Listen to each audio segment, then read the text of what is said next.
2015 में एक perfume launch होता है, परफ्यूम नहीं लीजेंड कहूँगा, जो पूरी तरीके से जो क्लोन की दुनिया है उसमें एक भूकंप लेके आता है। लोग हैरान थे कि भाई इतने कम प्राइस में हमें इतना बढ़िया क्वालिटी के साथ साथ इतना एक हाई एंड परफ्यूम जो उस टाइम पे काफ़ी ज़्यादा पॉपुलर था दोस्तों, जिसका नाम है क्रीड एवेंटस, उससे इतना सिमिलर कैसे है। तो जिस परफ्यूम का मैं बात कर रहा हूँ वो है अरमाफ का ये club the Nooyi intense man. और दोस्तों मेरे हाथ पे जो बॉटल देख रहे हैं ये जो फर्स्ट बैच है उसका ही एक बॉटल है। इसका जो पैकेजिंग डेट है वो है 01/2015 और इसका जो एक्सपायरी डेट है वो है 01/2020। अभी आप लोग पूछोगे कि भाई ये तो जूस शायद ख़राब हो गया है, ये तो एक्सपायरी हो गया है इसका। तो दोस्तों एज एन एग्जांपल ये आप ले सकते हैं। ये जो परफ्यूम है ये आज भी उतना ही गज़ब का स्मेल करता है जितना ये 2015 में स्मेल करता था। इनफैक्ट आज इसका टॉप नोट जो है और भी बेटर स्मेल करता है। जो एक्सपायरी डेट होता है दोस्तों वो बेसिकली एक रेगुलेशन होता है, कंट्री टू कंट्री वेरी करता है।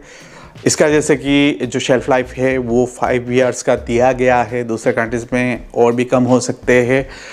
बट अगर आप एक परफ्यूम को, एक अच्छे परफ्यूम को अच्छी तरीके से स्टोर करते हैं, ठंडे जगह पे रखते हैं जहाँ पे कोई भी सनलाइट नहीं पहुँचता है दोस्तों, तो a good perfume will always age like a fine wine. जितना टाइम जाएगा उतना बेटर होता जाएगा। और आज इस वीडियो में हम बात करेंगे कि भाई ये 2015 का बैच कैसा स्मेल करता था और आज 10 साल बाद जो 2025 के बैचेस है वो कैसे स्मेल करते हैं और क्या कोई डिफरेंस है इन दोनों बैचेस में।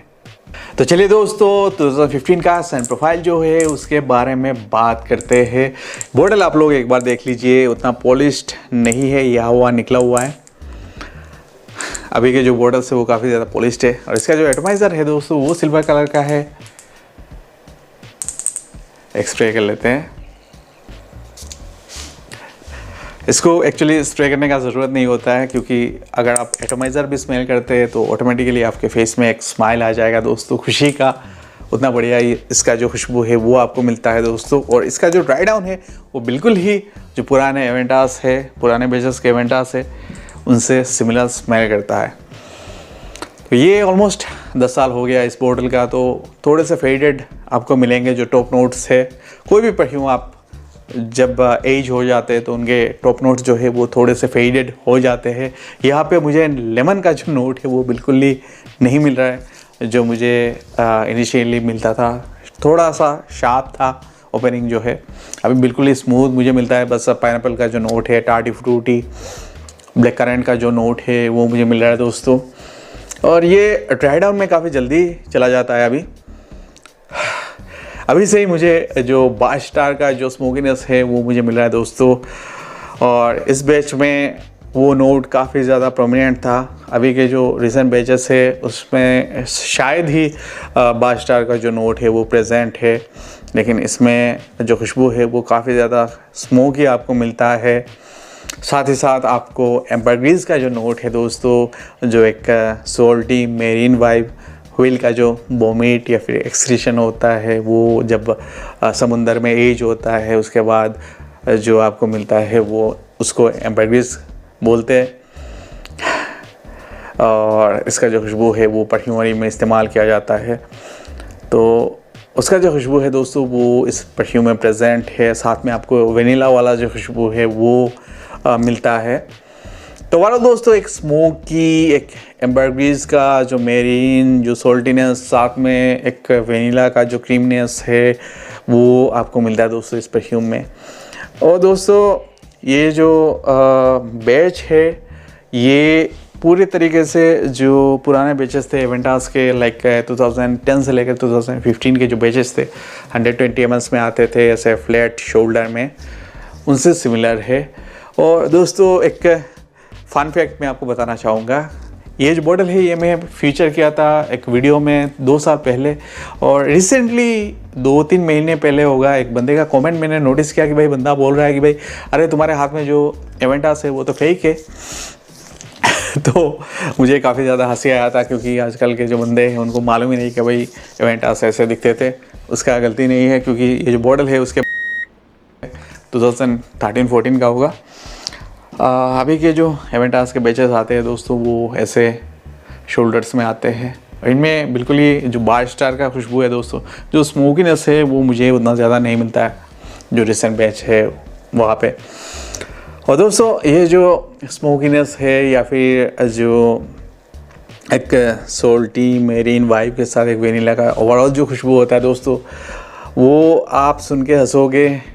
मुझे कहीं ना कहीं जो एक ऑर्गेज़म होता है दोस्तों, उस टाइप का खुशबू मुझे इसमें महसूस होता है दोस्तों। और इसी वजह से शायद मुझे लगता है कहीं ना कहीं जो हमारे मैन होते हैं, जो जेंट्स होते हैं, उनको ये परफ्यूम जो है वो ज़्यादा पसंद आता है, लेडीज़ को कम पसंद आता है। और चलिए बात करते हैं कि भाई रिसेंट जो बैच है वो कैसा है, उसका खुशबू कैसा है और क्या डिफरेंस मुझे मिलता है।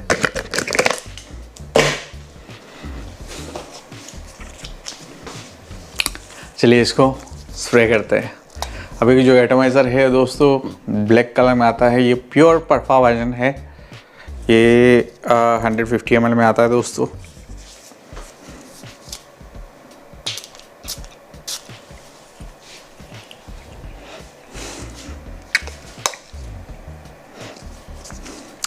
इसमें दोस्तों जो इनिशियल खुशबू है इसमें काफ़ी ज़्यादा लेमनी जो नोट है वो मुझे मिल रहा है।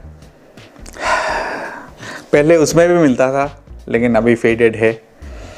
लेमनी जो नोट है वो थोड़ा टाइम लगता है दोस्तों इसको सेटल होने में। ओपनिंग इसमें अभी भी शार्प है।